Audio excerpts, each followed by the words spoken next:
गुरवे गौरचन्द्राय राधिकाय तदालये कृष्णाय कृष्णभक्ताय तद्भक्ताय नमो नमः।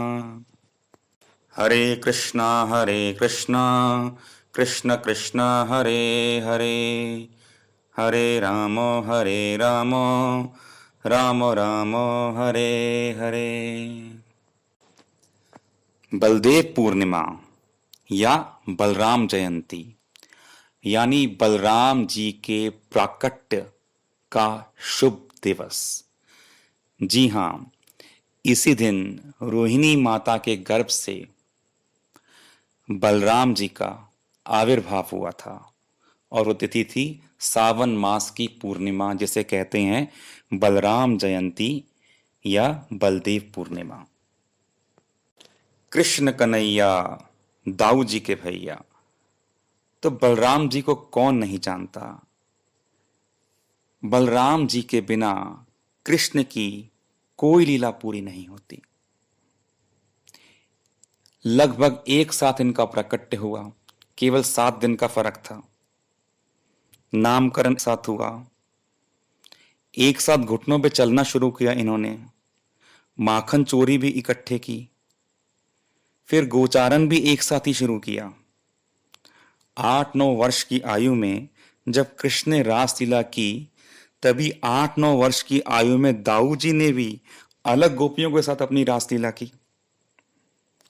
कृष्ण ने पूतना, बकासुर, शक्टासुर, विश्वासुर आदि का वध किया, तो इन्होंने भी धेनुकासुर, प्रलंबासुर, दिविद वानर आदि का वध किया। फिर ये इकट्ठे ही मथुरा गए और वहां मिलकर कंस का वध किया।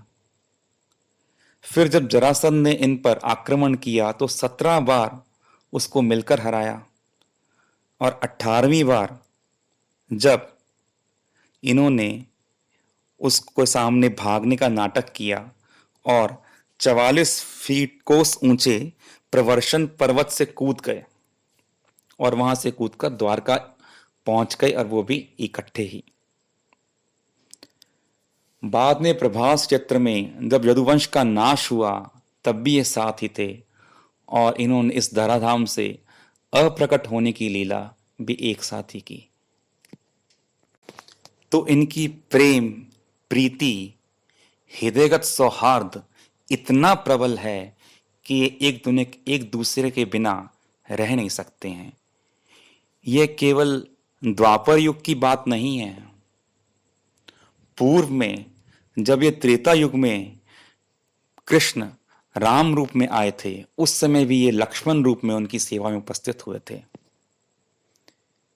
और बाद में कलयुग में जब कृष्ण भक्त रूप में चैतन्य महाप्रभु के रूप में आए, उस समय बलराम जी नित्यानंद प्रभु के रूप में आए थे। वास्तविकता यह है कि बलदेव प्रभु संगनी शक्ति के अधिष्ठाता हैं, तो श्री कृष्ण की सेवा के सारे उपकरण यही प्रकाशित करते हैं।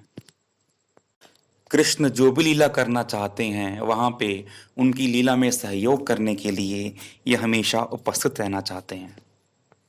जो भगवान के दिव्य धाम हैं, वृंदावन, मायापुर, जगन्नाथपुरी इत्यादि, ये सारे धाम भी बलदेव प्रभु का ही प्रकाश हैं। ये स्वयं भगवान की सेवा के लिए उनके छत्र, उनकी चरण पादुका, उनकी शैया, उनका तकिया, उनकी चादर, उनका रहने का स्थान, यज्ञ सूत्र, उनका बागीचा इत्यादि, इन सब रूपों में स्वयं को विस्तारित कर देते हैं उनकी सेवा के लिए। तो ऐसा बलराम जी का कृष्ण के प्रति सेवा का भाव है, प्रेम का भाव है। तो आज इस कथा में हम चर्चा करेंगे कि बलदेव जी का प्राकट्य किस प्रकार हुआ, उनके नाम का क्या अर्थ है, बलदेव जयंती, बलराम जयंती किस प्रकार से मनानी चाहिए, बलराम जी सारे अवतारों के मूल कैसे हैं, बलराम जी अभिन्न गुरु तत्व कैसे हैं। बलराम जी की लीलाओं से हमको क्या शिक्षाएं मिलती हैं और भगवान बलराम जी के विवाह की लीला किस प्रकार संपन्न हुई। तो सबसे पहले आरंभ करते हैं बलदेव पूर्णिमा की मुख्य कथा, बलदेव जी के प्राकट्य की कथा। जैसा कि हम जानते हैं कि वसुदेव महाराज की दो पत्नियां रोहिणी और देवकी, इन दोनों के गर्भ 7 मास के थे और उस समय भगवान ने योग माया देवी को आज्ञा प्रदान की। देवक्यां जठर गर्भम शेषाख्यम धाम मामकम तत्सन्निकृष्य रोहिण्या उदरे सन्निवेश्य। देवी देवकी के गर्भ में शेष नाम का जो मेरा अंश है, उसको तुम आकर्षण करके रोहिणी देवी के गर्भ में स्थापित करो। क्योंकि कंस के द्वारा देवकी माता के बालक को मारने का प्रयास होगा, इसीलिए भगवान ने यह आज्ञा प्रदान की और उनकी आज्ञा मानकर योग माया देवी ने सबसे पहले रोहिणी माता का जो गर्भ था उसको गिरा दिया और उसके बाद देवकी माता के गर्भ को खींचकर, यानी संकर्षण करके, आकर्षण करके उसे माघ मास में रोहिणी माता के गर्भ में स्थापित कर दिया। उस समय कंस के भय से रोहिणी माता नंद बाबा के यहाँ नंद भवन में गोकुल में रह रही थी। 7 महीने इस बालक ने देवकी माता के गर्भ में बिताए और उसके बाद 7 महीने इस बालक ने मां रोहिणी के गर्भ में बिताए। तो 14 मास पूरे होने पर सावन की पूर्णिमा के दिन जब श्रवण नक्षत्र था, उस समय सब सुखों के धाम रोहिणी पुत्र श्री बलराम जी इस धरा धाम पर प्रकट हुए। बोल बलराम भगवान की जय, बलदेव जी की जय, दाऊ भैया की जय। त्रेता युग में देखते हैं कि दाऊ भैया लक्ष्मण के रूप में आए थे, जो रामचंद्र जी के छोटे भाई थे, परंतु छोटा होने के कारण उनको सेवा में कुछ ऐसे दायित्व लेने के लिए मजबूर होना पड़ा जिससे उनके मन में बड़ा कष्ट हुआ और तब उन्होंने विचार किया कि कृष्ण लीला में जब मैं आऊंगा तो बड़ा भाई बन के रहूंगा। और इसलिए बलदेव पूर्णिमा को इनका इस प्रकार से कृष्ण से पहले प्राकट्य हुआ और इनके प्राकट्य के केवल 7 दिन के बाद, यानी भादो महीने की जो कृष्ण की अष्टमी आती है, 7 दिन के बाद ही कृष्ण कन्हैया का भी प्राकट्य इस धराधाम पर हुआ। इनका नामकरण भी कृष्ण के नामकरण के साथ में ही हुआ, गर्गाचार्य जी के द्वारा। उन्होंने कहा कि अपने गुणों से लोगों के मन को प्रसन्न करेंगे, इसलिए इनका नाम राम होगा। बल की अधिकता के कारण इनको बल भी कहेंगे या बलदेव कहेंगे और इन दोनों को मिलाकर इनका नाम बलराम भी होगा, क्योंकि माता के गर्भ में ये आकर्षित किए गए हैं, इसलिए इनका नाम संकर्षण भी होगा। और यदुवंशियों की एकता स्थापित करेंगे, इसलिए भी इनका नाम संकर्षण होगा। तो अब हम चर्चा करते हैं कि बलराम जयंती का व्रत हमको किस प्रकार से मनाना चाहिए, यह उत्सव किस प्रकार से पालन करना चाहिए। तो बलराम जी का जो प्राकट्य है वह संध्या के समय होता है। तो बलदेव पूर्णिमा के दिन संध्या के समय अगर हमारे पास बलराम जी का विग्रह है तो उसका, वरना शालिग्राम जी का, गिरिराज जी का, या फिर केवल अगर वो भी नहीं है तो केवल उनका चित्रपट या फोटो रखकर पुष्प के द्वारा भावना कर कर उनको स्नान कराया जाए। दूध, दही, घी, शहद, शर्करा और जल के साथ इनका संध्या के समय अभिषेक कराना चाहिए। फूलमाला, तुलसी, चंदन, अगरूर आदि उनको अर्पण करना चाहिए और स्तव और कीर्तन करने चाहिए। फिर उनको अच्छा भोग बनाकर निवेदित करना चाहिए और आरती उतारनी चाहिए। यद्यपि हरिभक्ति विलास में श्री सनातन गोस्वामी ने बलदेव जी का व्रत करने के लिए नहीं बताया है, परंतु फिर भी हमारे आचार्यों के द्वारा बलदेव पूर्णिमा व्रत करना भक्ति मार्ग में बड़ा सहायक बताया गया है। इसलिए श्रील भक्ति सिद्धांत सरस्वती प्रभुपाद जी स्वयं कहते हैं, भजन चतुर व्यक्ति बलदेव पूर्णिमा का आदर करते हुए व्रत उपवास करेंगे और बलदेव प्रभु को संतुष्ट करेंगे, उनकी कृपा प्राप्त करेंगे। तो जिसका जैसा सामर्थ्य हो उसको उसके अनुसार यह व्रत करना चाहिए। जो लोग भूखे नहीं रह सकते वो मध्याह्न के बाद या संध्या के अभिषेक के बाद कुछ फलोहार ले लें और व्रत को अगले दिन सूर्योदय के बाद खोल लें। यह व्रत मूलतः एकादशी व्रत की तरह ही किया जाता है।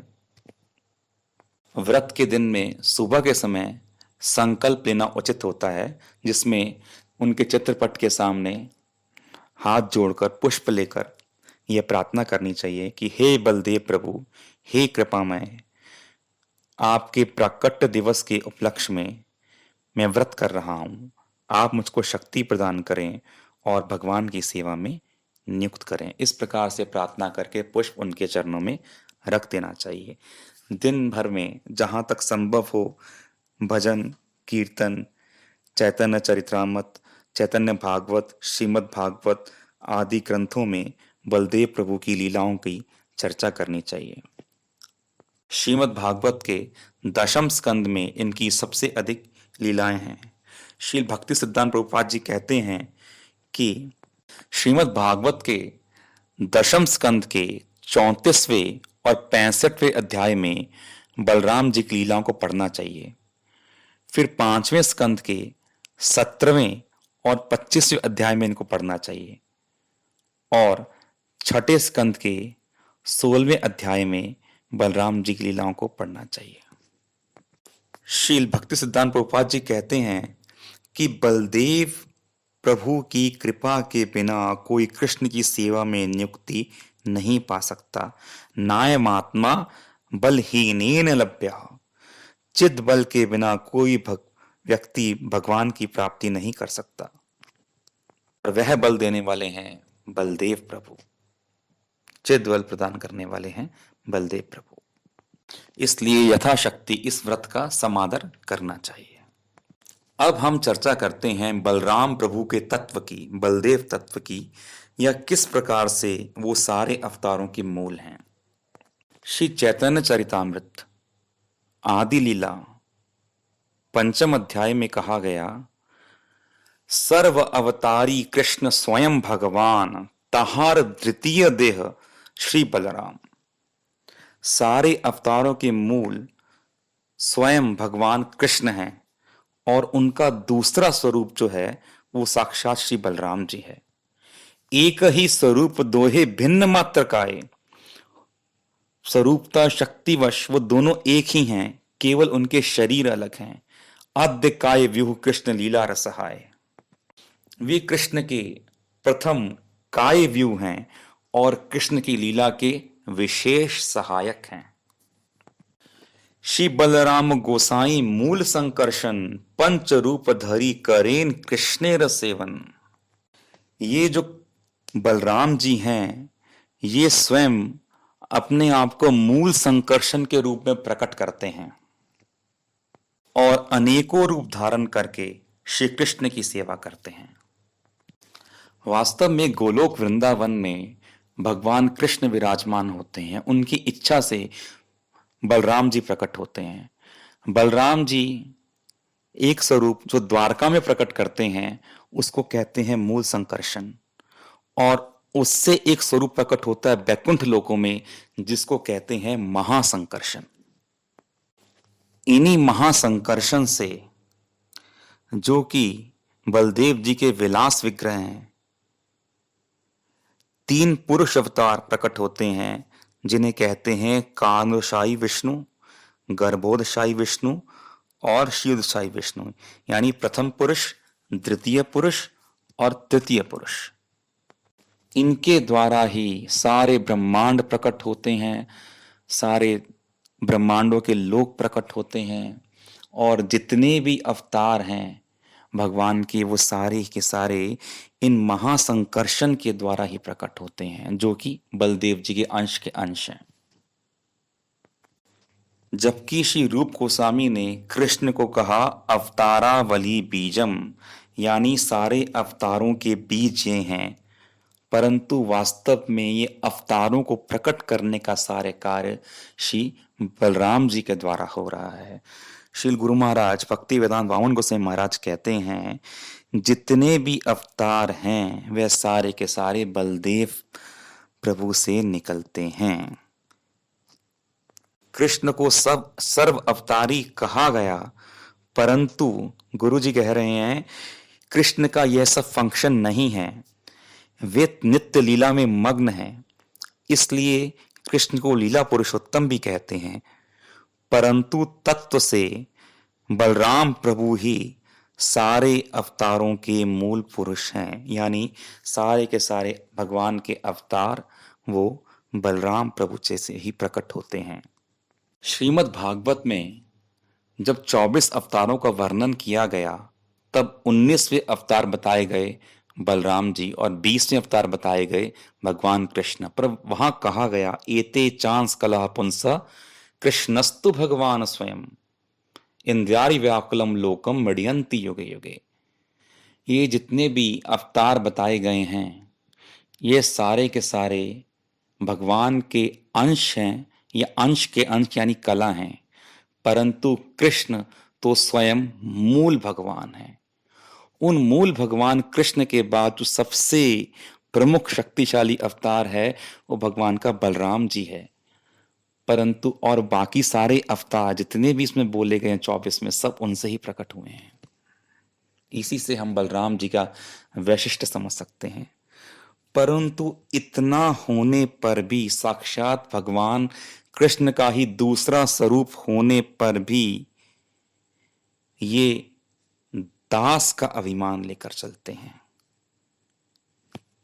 अपने आप को कृष्ण का सेवक समझते हैं, उनकी सेवा के लिए सदैव उपस्थित रहते हैं। भगवान जैसा सामर्थ्य होने पर भी दास के जैसा अभिमान होना यही तो गुरु का लक्षण है। साक्षाधारित्वेन समस्त शास्त्र है। सब शास्त्रों में गुरु को भगवान के समान बताया गया है, परंतु उनमें सदैव सेवक का भाव रहता है। इसी प्रकार से शुद्ध गुरु भाव को, गुरु तत्व को प्रकाशित करने वाले जो हैं वो बलराम जी हैं। इसलिए गुरुदेव को भी बलराम जी की अभिन्न मूर्ति कहा जाता है, या नित्यानंद प्रभु का अभिन्न प्रकाश कहा जाता है, क्योंकि गुरु तत्व का जो कर्तव्य है, जो दायित्व है, जो अधिकार है, जो कार्य प्रणाली है, वह बलराम जी में बड़ी ही स्पष्ट रूप से प्रकाशित होती है। परम पूजनीय गुरु महाराज ओम विष्णुपाद अष्टोत्तर शतचंडी स्वामी भक्ति वेदांत वामन गोस्वामी महाराज इस तत्व को बड़े स्पष्ट रूप से प्रकट करते हुए त्रेता युग में लक्ष्मण के द्वारा श्री राम जी की सेवा का उदाहरण देते हैं। श्री गुरु महाराज कहते हैं कि वनवास के समय लक्ष्मण निद्रा और विश्राम से रहित सदैव रात्रि में कुटिया के बाहर पहरा दिया करते थे। हाथ में धनुष लिए सारी रात ये जागते थे। इनकी रामचंद्र जी के प्रति अतुलनीय सेवा निष्ठा देखी जाती है। 14 वर्ष के वनवास की अवधि में इन्होंने एक भी दिन कुछ नहीं खाया और ना ही ये सोए। श्री राम जी ने जब भी इनको फल मूल दिए तो इन्होंने उसे लेकर रख लिया, परंतु पाया कभी नहीं। तो इस प्रकार की सेवा की निष्ठा, न्याय, नीति का आदर्श जिसमें है, वही यथार्थ गुरु तत्व है। आगे श्री गुरु महाराज कहते हैं कि लंका के राजा रावण की बहन शूर्पणखा पंचवटी में जब आई, उस समय लक्ष्मण ने फिर से गुरु के स्वभाव को प्रकट किया। श्री रामचंद्र जी ने शूर्पणखा से कहा, देखो मैं तो एक पत्नी व्रतधारी हूं, हाँ तुम लक्ष्मण के पास जाकर पूछ सकती हो। और तब हम सब जानते ही हैं कि लक्ष्मण द्वारा उसके नाक कान काट दिए गए। नाक कान क्यों काट दिए? क्योंकि वह कुरूप होते हुए भी झूठा रूप बनाकर आई थी। वो विवाहिता होते हुए भी कन्या बनकर आई थी और झूठे विषयों का लोभ दिखाकर लाभान्वित होना चाहती थी। इसी प्रकार से जो सांसारिक वस्तुओं के आदान प्रदान से गुरु व भगवान से लाभान्वित होना चाहते हैं, वे अंत में वंचित हो जाते हैं। इसी बात को लक्ष्मण जी ने शूर्पणखा के नाक कान काटकर समझाया। आगे श्री गुरु महाराज कहते हैं कि वनवास में जब पंपा सरोवर के निकट श्री राम जी और लक्ष्मण जी विराजमान थे, तब उन्होंने देखा कि जो बगुले हैं सरोवर के किनारे बड़े धीरे धीरे पांव उठाकर चलते हैं। तब भगवान राम ने लीला कौतुक के लिए लक्ष्मण जी से कहा, देखो यह बगुला कितना धार्मिक है, कितने आहिस्ता आहिस्ता पैर उठाकर चल रहा है। उसके पैर से कोई प्राणी दबकर मर ना जाए, इसलिए वह धीरे धीरे चल रहा है। परंतु लक्ष्मण जी ने कहा, ना जानासि राघवम तम वकः परम दारुणः निर्जीव भक्षते गृध सजीव भक्षते बकः। हे राघव, क्या आप नहीं जानते हैं यह बगुला कितना भयानक है? मनुष्य जंतु जानवर के मर जाने के बाद गिद्ध उनको खाता है, परंतु यह बगुला तो जीवंत प्राणी को खा जाता है। तो श्री रामचंद्र जी ने जो तत्व दर्शन दिखाना चाहा, लक्ष्मण जी ने वही प्रकाशित किया। वह तत्व दर्शन क्या है? जो साधन भजन करना चाहते हैं उनके हृदय में सरलता होनी चाहिए, उनके हृदय में कपट नहीं होना चाहिए। सरलता है तो सब कुछ है, यहां तक कि भगवान की सारी कृपा उसके पास है। अब आगे हम कुछ चर्चा करते हैं बलराम जी के विवाह के बारे में। ऐसा कहा जाता है कि सतयुग में राजा हुए राजा रैवत और उनकी सर्वगुण संपन्ना पुत्री थी जिसका नाम था रेवती। बहुत ढूंढने पर भी उनको अपनी पुत्री के अनुरूप कोई सर्वगुण संपन्न युवक नहीं मिला जिससे वो उसका विवाह कर सकें। तब उचित वर को जानने के लिए राजा रैवत ब्रह्मलोक चले गए और वहां पुत्री को साथ में लेकर गए और वहां कुछ पल के लिए उनको इंतजार करना पड़ा। और जब ब्रह्मा जी से भेंट हुई और उन्होंने उचित वर के लिए पूछा तो उन्होंने कहा, तुम सतयुग से आए हो, बहुत लंबा समय अब निकल चुका है, अब 28वें द्वापर के समय में भगवान कृष्ण के साथ बलराम जी स्वयं आविर्भूत होने वाले हैं और वही तुम्हारी पुत्री के लिए सर्वश्रेष्ठ वर हैं, तो तुम अपनी पुत्री को ले जाकर उनको सौंप दो। तब राजा रैवत धराधाम पर आए और तब उनको भगवान जब बलराम जी के दर्शन हुए तब देखा कि ये सतयुगी प्राणी तो बहुत लंबे हैं और बलराम जी और कृष्ण छोटे हैं।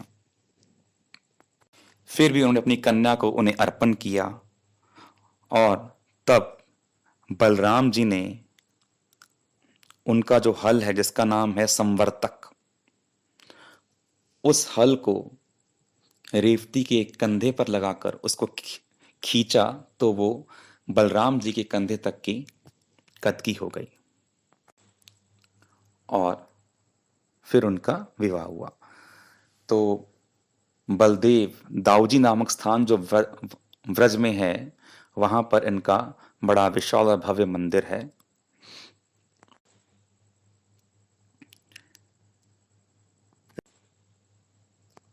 अब अंत में हम बलराम जी की अनेक लीलाओं से मिलने वाली कुछ शिक्षाओं की चर्चा करते हैं। जैसा कि श्रीमद् भागवत में कथा आती है कि बलराम जी ने धेनुकासुर नाम के असुर का वध किया, तो श्रील गुरु महाराज बताते हैं कि धेनुकासुर का चेहरा गधे के जैसा था। वह ब्रज के 12 वन के एक ताल वन में रहता था। ताल वन में सब ताल फल पके होने पर भी उस असुर के कारण कोई भी उन फलों को नहीं खा सकता था।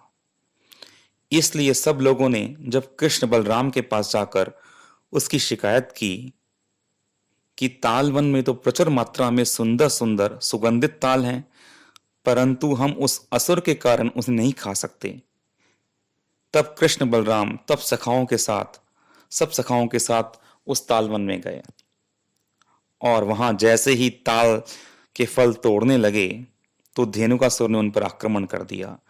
तब बलराम जी ने उसके दोनों पैरों को पकड़कर उसको जोर से घुमाया और उन ताल के पेड़ों पर ही फेंक दिया। उसके विशाल शरीर के भार से बहुत सारे ताल के पेड़ एक के ऊपर एक करके गिर गए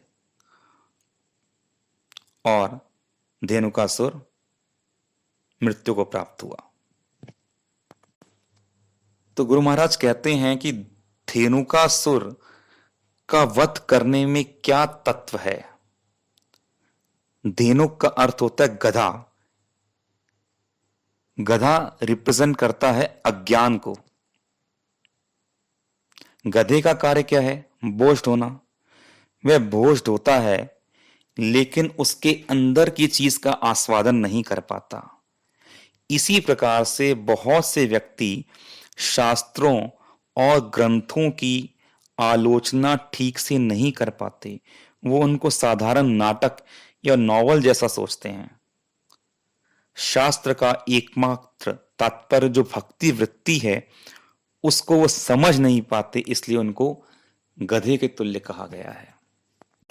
नीति शास्त्र में वचन आता भी है, यथा खरः चंदन भारवाही भारस्य वित्था न तु चंदनस्य एवं हि सर्वाणि शास्त्राणि अधीत्य अर्थेषु मूढा खरवत वहन्ति। जैसे चंदन का भार ढोने वाला गधा चंदन की महत्ता नहीं जानता है, वो तो केवल उसे भार समझ के ढोता है। इसी प्रकार शास्त्रों को बार बार पढ़ने वाले लोग अगर भक्ति वृत्ति को समझ नहीं पाते, भगवान के भक्त नहीं बन पाते, तो उनका शास्त्र पढ़ना केवल परिश्रम ही है। आगे हम लीला देखते हैं कि इन्होंने एक और असुर का वध किया जिसका नाम था प्रलंबासुर, यानी कपटासुर, यानी छल चातुरी द्वारा वह कृष्ण के सखाओं के दल में घुस गया और उसकी इस कपटता को देखकर बलदेव प्रभु उसका विनाश करते हैं। कपट क्या होता है? अंदर कुछ बाहर कुछ। वो अंदर से तो असुर था, लेकिन बाहर से उसने सखा का वेश बना रखा था।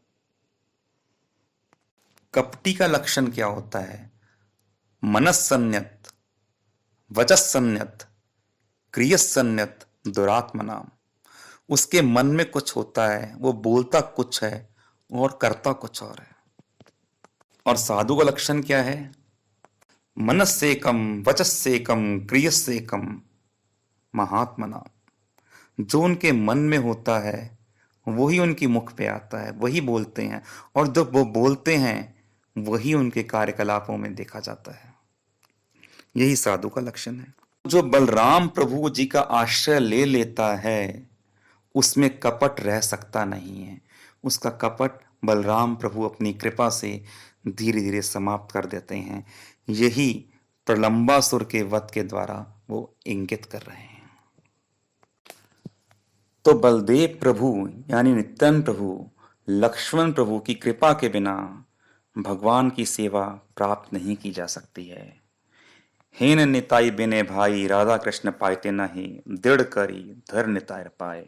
इसलिए बलदेव पूर्णिमा का व्रत, उपवास अच्छे से करने का प्रयास करना चाहिए, ताकि हम उनकी कृपा पा सकें और भगवान की सेवा की योग्यता प्राप्त कर सकें। श्री बलदेव प्रभु की जय, बलदेव पूर्णिमा की जय, बलराम जयंती की जय, समस्त हरि गुरु वैष्णवों की जय। वांछा कल्पतरुभ्यश्च कृपा सिन्धुभ्य एव च पत्तानां पावनेभ्यो वैष्णवेभ्यो नमो नमः।